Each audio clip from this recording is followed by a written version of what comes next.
राष्ट्रवादी काँग्रेस पक्षाचे रौप्य महोत्सवी वर्ष आहे। पक्षाची विचारधारा विकासाची असून योग्य विचाराने पक्षाचा प्रत्येक कार्यकर्ता हा नागरिकांच्या घरापर्यंत पोहोचला पाहिजे।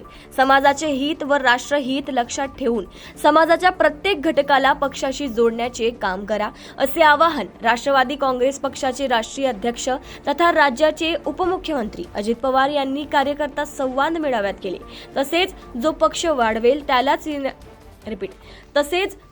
वाढवेल त्यालाच येणाऱ्या काळात संधी दिली जाणार असल्याचेही त्यांनी सांगितले।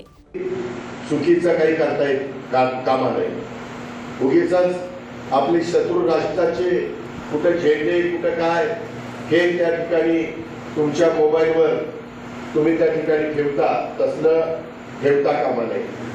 ही आपली जबाबदारी आहे, कारण शत्रू राष्ट्र कशा पद्धतीने वागतंय हे जगाने बघितलेलं आहे।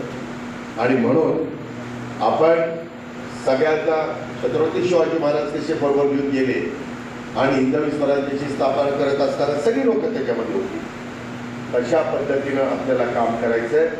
आणि हे काम करत असताना आज आपलं जिल्ह्याचं ठिकाण आपण जगात जर्मनी भारतात परभणी नुसतं म्हणतो, पण खरंच आहे का आपली परिस्थिती?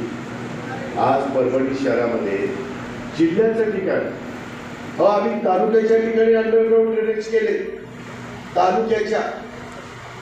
आम्ही तालुक्याच्या ठिकाणी सुविधा केलेली तुम्ही बघितली तर तुम्ही आश्चर्यचकित व्हाल।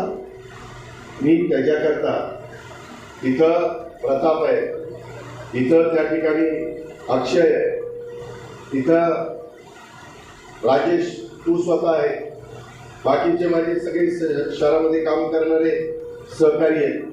त्यांना मला सांगायचंय, बाबांनो आपल्याला काम करून दाखवायचंय।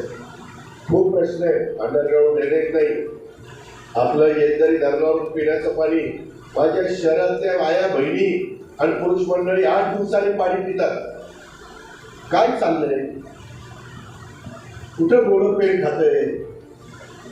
कुठं बैठक घेत असताना तुमची पिण्याच्या पाण्याची योजना, तुमचं अंडरग्राउंड ड्रेनेजचं काम, तुमची रस्त्याची कामं, आज धुळीचं जे साम्राज्य आहे त्याच्यातनं तुमचं प्रदूषण होतंय आणि त्याच्यातनं तुमचं आरोग्य खराब होतंय, त्याच्यातून पर्यावरण हे तिथं ढासळलं जात आहे, याचा पण विचार तुम्ही करत नाही। ही गोष्ट आपण सगळ्यांनी लक्षामध्ये ठेवा। मी यावेळेस सर्वसमावेशक अर्थसंकल्प सादर